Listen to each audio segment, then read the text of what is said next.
wedding iga dipasigabung niat masulukalla si bawa niat puasa sunnah. Yaitu masalah nasi salang itu panritatan yang kia yero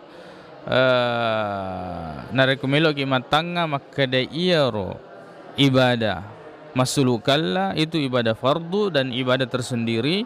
Begitu pula ibadah sunnah yang lain yaitu ya juga ibadah tersendiri.